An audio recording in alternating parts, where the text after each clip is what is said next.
Hoćete da vam najavim ovu fantastičnu ekipicu koja se nalazi oko mene. Ne znam ni kako da krenem. Odakle da krenem? Od koga da krenem? Sa kog ćoška? Sa ovog ćoška. Dobro.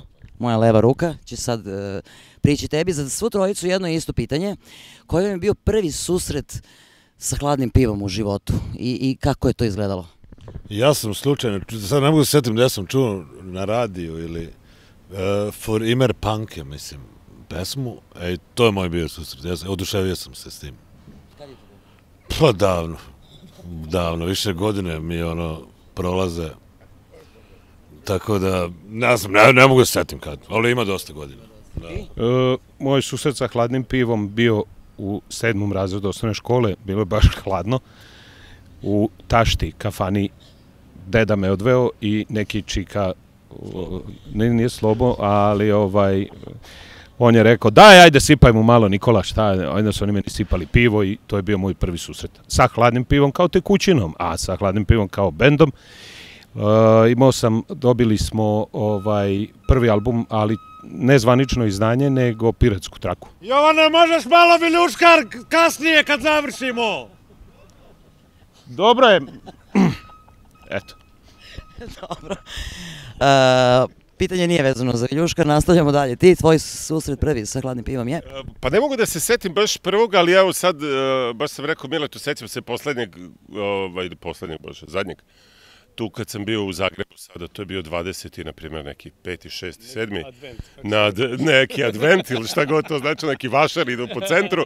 I onda sam bio, ali nije bilo hladno pivo, nego je bio tvoj trio. Trio, da. Da, i bilo je sjajno, oduševio sam se. Sjajno i hladno. I hladno je, da. Jel moramo i njega da pijemo? Koji je tvoj susret prvi sa hladnim pivom? Pa ja se sjećam, imao sam 15 godina, igrali smo u Njemačkoj nogomet na 2 velika. Oni ne igraju na male golove, kad rekreacijski, nego baš na velike, tržiško Sivonja i tamo me moj ujko Đorđo nakon utakmice počastio s jednim pivom, ja sam to najiskra popio i mantalo mi se užasno. A sa ovim bendom sam se, pa negdje u toj dobi sam valjda općenjen tom tekućinom sam odlučio napraviti bend koji će imati isto ime. Sad ovako, da imaš šansu i mogućnost i poziv da se pojaviš na bini sa hladnim pivom i da odsviraš jednu pesmu, koja bi to pesma bila? U stvari, da li bi pristao prvo? Ne bi pristao, ne bi, pa zašto bi imao frku, ne mogu ja to tako. Ja sviram bubanj dugo, ali znači ne, prvo bi tražio od Mileta da malo vežbamo. Da ti raspišem note. Tako je, i onda bi, ne bi ovako, otkud bi izašao, svašta. Ne, ozbiljan bend, pa ne može to tako. Da recimo razmišljaš, ali da recimo u mašti si na bini sa njima, koja bi pesma bila, ne bi, a? Ne, nema. Dobro, onda u redu. Ništa, ja se sad okrećem na ovu stranu, pošto si ljut na mene. Kad pomisliš na hladno pivo, prvi stih koji ti onako padne na pamet je koji? Opet nemački, samo nemački. Samo nemački? Hoćeš da ga izgovoriš? Čekaj, möchtest du immer ein Hippie bleiben? Möchtest du ein Hippie bleiben? To zapamtio sam, mislim, to me je fasciniralo potpuno. Da recimo ovaj ovdje čovjek pored nas, između nas, bude strip junak, ko bi bio?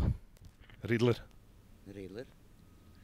Je li pravio neke zvrčke ili neka, da ne kažem pip, sranja, ili bi bio neki superheroj? Riddler je negativac, mislim negativac, da. Znači Mile Kekin kao strip junak bi bio negativac. Mora. Mislim, kako? Mora biti Riddler. Šta ti misliš to? Pa ja se vidim nešto više u Alan Fordovskoj maniri. Nešto neki ili da mislite, number one. Čekaj, kako se zove, možda number one ili nešto, ili da najlakše. Što bi, koliko tebi pada na pamet? Koji tebi zapravo omiljeni lik iz Alan Forda? Pa dobro, kao klinac uvek mi je Bob bio. Pa da, mislim, ne znam, kad počneš to da čitaš, onda... To je ime debelog šefa, a Jeremija Lešina. To se slabo zna, tako je nastala grupa TNT, se otkriva. 40 neka epizoda, da. Hoćemo sad da zoomiramo na njega da ga pitamo njegovo pitanje, ili ćemo to odvojeno, a? Šta misliš ti? Da pitamo i tebe još jedno pitanje. Kad si stasao da budeš zaposlen i da radiš, koji je prvi državni posao koji su ti preporučili i ili si možda i hteo da radiš i razmišljao? Ja sam trebao biti učitelj njemačkog i engleskog, za to sam završio, a u nekoj školi sam trebao biti zaposlen jednog dana, međutim, onda me odvukla muzika i eto, srce, a boga mi i bolja isplativost, da budem 100% iskren, me odvuklo na drugom smjeru srećom. I posle ovoliko godina, šta misliš o državnim poslovima? Ne ovom, ovdje oko nas. Ja sam intenzivno zavidio ljudima koji imaju državni posao ove zadnje 2 godine kada je bila pandemija. Jer to je bilo stvarno razlika. Kad sam prvi put u životu rekao, jebem ti što nemam neki normalni posao koji ne ovisi o tom javnom nastupu, o tome da moraš pred puno ljudi to širiti aerosoli, nego možeš doći negdje i sjesti u neku kancelariju i tako zarađivati svoj novac. Super, hvala vam. Ćao.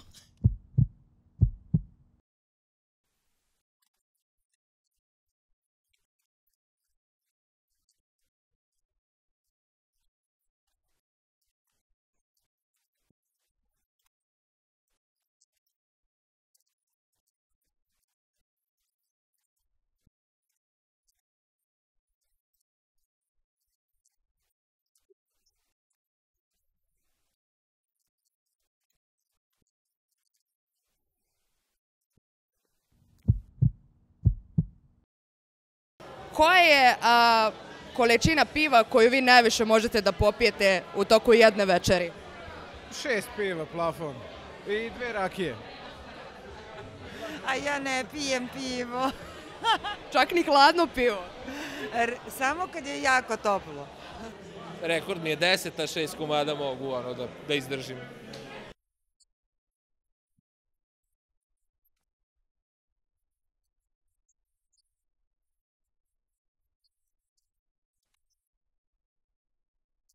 Četiri.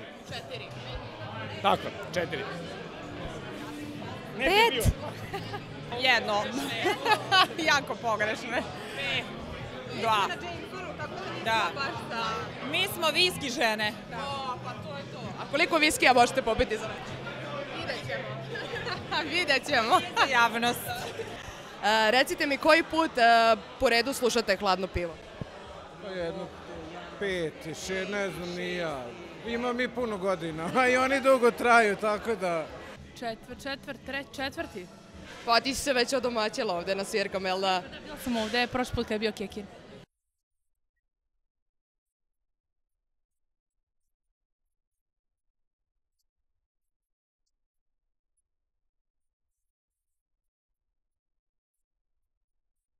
Ja treći.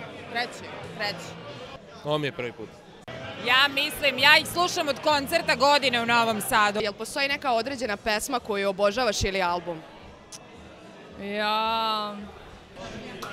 Sve. Zimmer Frey. Tako, otprilike i tako. I sve. Ja volim Zimmer Frey cijelu pesmu, to mi je genijalno. Taj tekst mi je ceo, sad nema me tere da pevam, molim te, imamo Mileta za to. Šta misliš, šta je ono što odvaja hladno pivo od ostalih bendova u ovom regionu našem? Po čemu su specifični? Oni su specifični po... neutralni su. U kom smislu? Političkom prvo. I vole Novi Sad. Stalno su ovde. Dobri su, ne znam, ja volim punk. Dobri su, traju, to je najvažnije. Mislim, vrijeme pokazuje, nema ja šta da pričam. Na ovim prostorima. Na ovim prostorima, svega lijepog ima. Na ovim prostorima.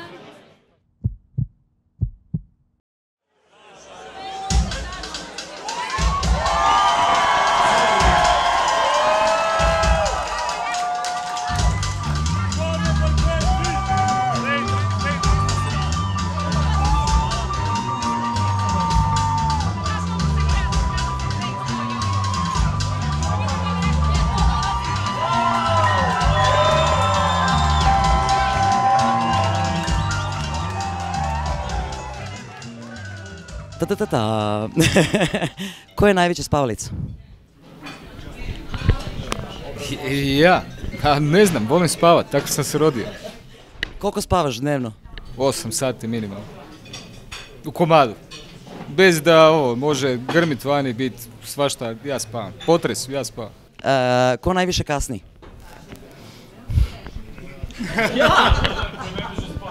Ja najduže spavam i ja uvijek kasnim. Ko najmanje pije? Pošto je glupo da pitamo ko pije najviše.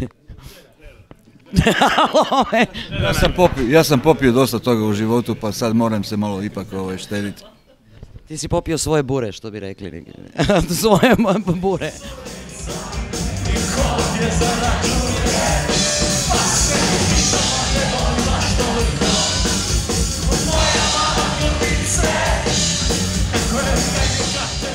Ko najmanje voli da daje izjave za medije?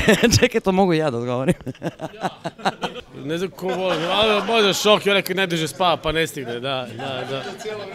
Da, onaj koji najduže spava. Suba je jedno vrijeme imao problem zato što je kad god bi nešto rekao, onda poslije gleda i izrežu ga. Tako da pa je malo to nije moj bio problem, ja ne znam, valjda sam Da, i ovo ćete, ne znam zašto uopće pričam, i ovo ćete izrezati. Nećemo.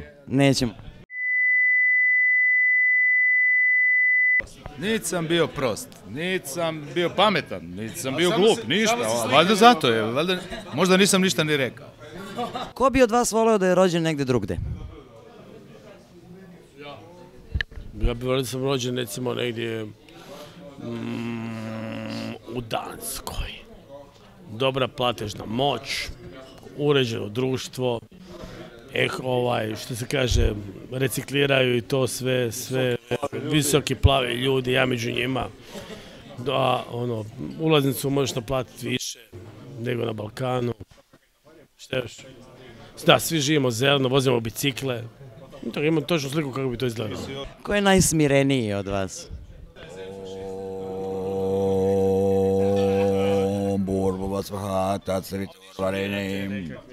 A ko je najnestrpljiviji?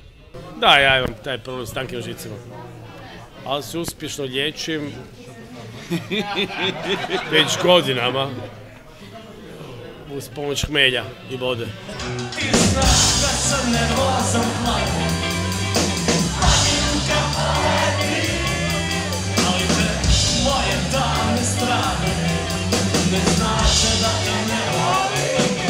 Dobro, ko je od vas znao onako u početku ili ozbiljno i najozbiljnije verovao da ćete postati balkanske zvijezde?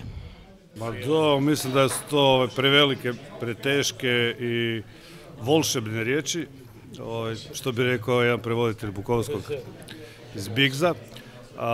Pa ne, mislim, ja sam htio imati bend i vjerovatno da uvijek sam bio, nisam nikad bio solo igrač, uvijek sam mislio da ekipa može dati više nego pojedinac, ako ima dobre pojedince, naravno, unutar sebe.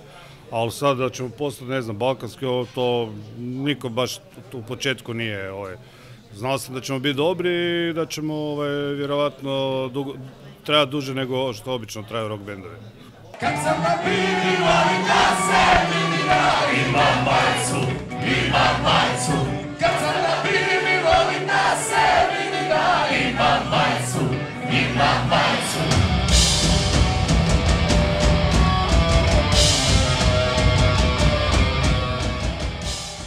Moje prvo pitanje je najskuplje, definitivno. Gde ti je majica od prošle godine na koncertu juče u Novom Sadu?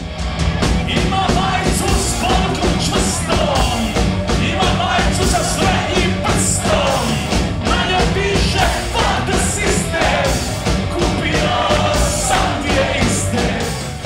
Ja sam sad naručio preko onog istog eBaya koji opjevam u svojoj pjesmi majice, set novih majica za novu sezonu, jer je puno koncerata i ne želim više da me prozivaju da uvijek nosim istu majicu.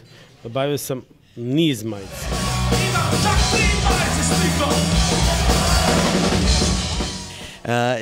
Osjećate vi već kao kod kuće ovde u Novom Sadu i u Srbiji, s obzirom to da vas baš mislim ne prečesto, ali često vas viđamo ovde i dugo već svirate u Novom Sadu i ti, pre svega ti. Možda čak u Srbiji, jer u Srbiji uvijek nekako iskrse neko novo mjesto. A u Novom Sadu da, jer tu smo stvarno već dosta, a dosta smo domaći, šta ja znam, nekako ima tu puno prijatelja, nekako se tako potrefilo i tu, nažalost, i vlasnika kafana, pa uvijek znamo i malo predsjedati pred svirku, tako da sam se ja danas odlučio da sad ću biti samo discipliniran i nakon ovog intervjua otići da budem svjež za drugi dan. Kad smo kod obnavljanja energije, imate godina, a opet nekako čovjek kada se ovako vidi, vi ste kao mladići. Mislim, odakle ta energija? Pa mislim da to dolazi od toga činjenice da radimo ono što volimo. Mislim, mi i dalje ne doživljavamo kao posao, a s druge strane pokušavamo to raditi profesionalno, što je uvijek malo u jednom paradoksu. Ali stvarno, meni nikad nije teško sjesti u kombi, voziti se, doći sad na binu i otpivati. Jedno što mi je sad trenutno teško je čekati granice. To mi je ubijanje na granice, da bi tako čekao. To čekanje, mi ta besmislenost, cijele te procedure. Ja sam stvarno, to me, nestrpljiv sam inače po prirodi i onda to dugo sjedenje u kombi na granicama, to me najviše ubija, a inače sve ostalo mi je mila majka. A mislim, jel kod nas na Balkanu, mislim, pošto zavisimo stvarno jedni od drugih i ta scena je povezana jako, jel uređeno to koliko toliko, mislim, s obzirom to da ste vi već negde stvarno nekakve rock zvezde na ovim prostorima u suštini i svuda ste, a opet koliko vam je lakše sad da obavljate sve to nego što bi možda bilo lakše nekom mlađem oko tih atakarneta, granica, čuda, svega i tih, znaš, u krajnjoj liniji koliko vam je teško da sednete svi u taj kombi, teže nego što je bilo nekad. Sedenje kombi to je dalje ok, ako nije granica opitna gdje stojiš, vožnja je uvijek lakša, ali mi smo dosta velika organizacija, nas ima sad 9, mislim nas je na bini 5, a 9 nas je na putu, tako da ima za svaki dio je zadužen neko drugi, inače mi se više ne moramo bakćeti sa atakarnetima jer imamo drugi kombi sa drugim ljudima koji to sve prolazi. Tako da je lakše i graničari nas znaju i srpski, i hrvatski, i bosanski, kad kažemo hladno pivo, onda ajde, pustite. Vi znate, vi ste oni koji piju, a koji se ne drogiraju, oni mogu proći.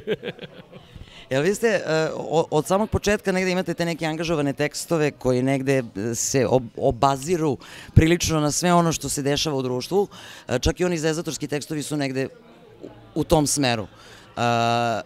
Jel imate utisak da ste ostavili nekakav uticaj tim svojim tekstovima i koliko je generalno moguće menjati ovo naše društvo tako kakva je, makar u određenom procentu, muzikom i takvim nekim tekstovima?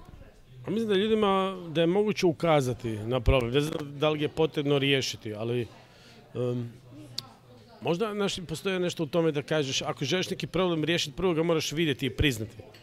Pa onda možda mi učinimo taj prvi korak da ti ukažemo na nešto, pa onda kad to nekom objasniš kroz 3 minute, jer to je zapravo prednost rock'n'roll forme, što može doći do čovjeka koji ne čita ništa, pa ni novine. On se možda naslove po nekim svojim portalima. Znači, može doći u kratkom vremenu do čovjeka, ukazati mu da problem, protumačiti ga ti vidiš i onda da on počne to uopće razmišljati o tom problemu. I, znaš, možda taj prvi korak mi možemo napraviti. Ja nekako ne vjerujem da možemo ponoviti 68. gdje je muzika bila zapravo najprogresivnija umjetnička forma u rješavanju problema, kad gledamo se o Dylanu i o angažiranoj muzici. Ali mislim da i dan danas možemo barem ukazati na problem.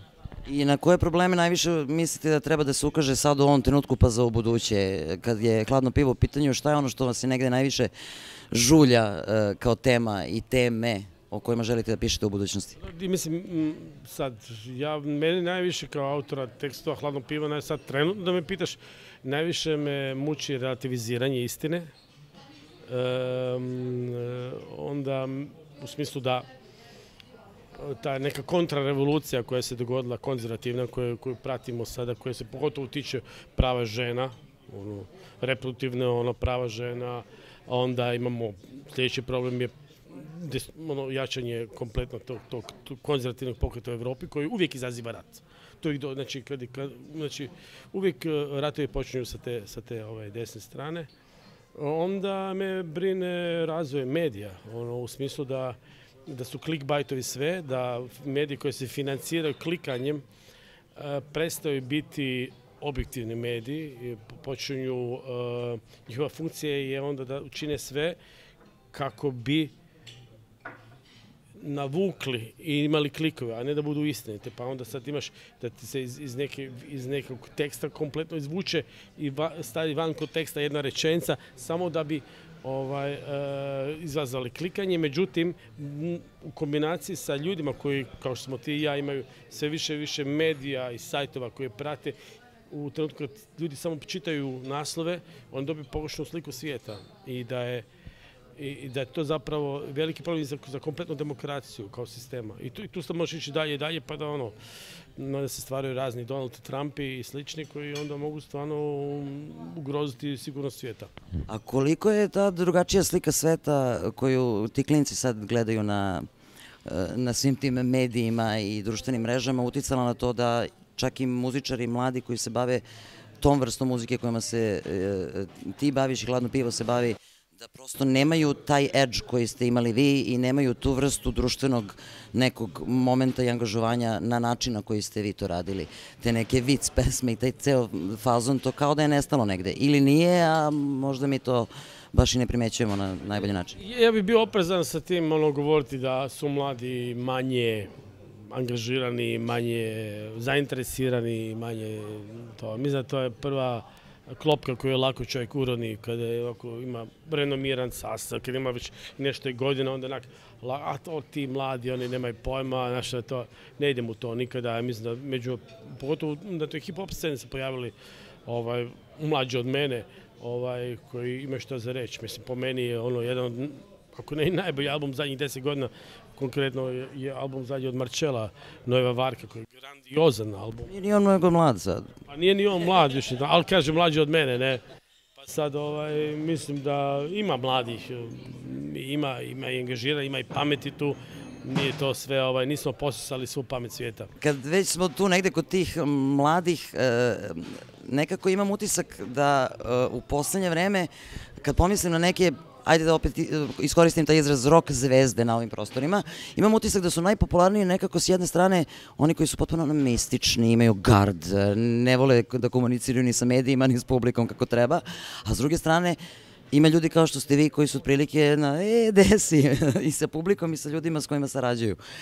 Da sad neko od tih klinaca dođe i kaže traži savjet od tebe, kako da se postavi, jer nije to jednostavno baš, biti toliko dobar sa ljudima, kapiram da ljudi mogu da oduzmu energije mnogo i vremena i svega, a opet to je negde vaš pristup. Da neko pita za savjet od tih mlađih kako da se postavi prema publici, prvenstveno, a onda i prema medijima i svema ostalom, jer bi imao neki savjet ili bi samo rekao radi kako god ti padne na pamet? Ja bih prije rekao to, da, zato što ne možeš ti nekom reći, budi komunikativan, to je teško, svaki čovjek po prirodi svojoj nije takav, nego je više povučen i introvertiran, onda mu nemaš ti sad, kogod ti priđe, ti mu odgovori ljubazno i tu će ti se vratiti, pogotovo od ovih novinara i to. Ne, mislim, ja sam po prirodi komunikativan i mi smo kao band takvi. Mi nikad nismo niti pisali neke hermetične pjesme koje bi samo vrhunski glazbeni, nismo ikad htjeli biti neki kultni bend za mali broj ljudi. Mi smo odrasli na zabavljenom pušenju, čorbi, pazri, na bendima koji su odzvanjali u prostoru te države, u smislu čiji su tekstovi bili nekako shvaćeni i relevantni u tom društvu, znaš, koji smo živjeli. Tako da smo i mi htjeli biti to. Ja nisam odrastao na Einstürzen, den Neubauten i Joy Division, razumiješ? Tako da niti to u mojoj prirodi. Ja sam komunikativna osoba, osim kad nisam. I onda me ostavite na miru. I dobro, za kraj, pošto sad imate 35 za 35, mada će biti već više 335 ove godine, hoćete izdržati 50 za 50 kad bude? A ne znam, ja nikad nisam gledao to sad nekako počelo, kad je rock and roll postao klasika, znaš, sad moraš možda ne trajati kao klasičar, pa mislim da to nije smisao rock and roll, da treba band trajati dok li ima šta za reći i dok im bude zabavno nije to nikakav maraton, pa sad ko će duže trčati, nego dok ti je gušt trči, onda kad ne ostane i odmori. Ali dobro, ali ako izdržite do 50, što ja verujem da hoćete, ćete izdržati i tih 50 koncerata te godine? Mislim da bi mogli, da. Ukoliko, možda kad je tu volja i dobra ekipa, zašto da ne, može se. Mislim da mi smo uvijek nošeni publikom. Ako publika ti uzvrati, onda je teško biti umoran na bini. Mile, hvala ti ponovo.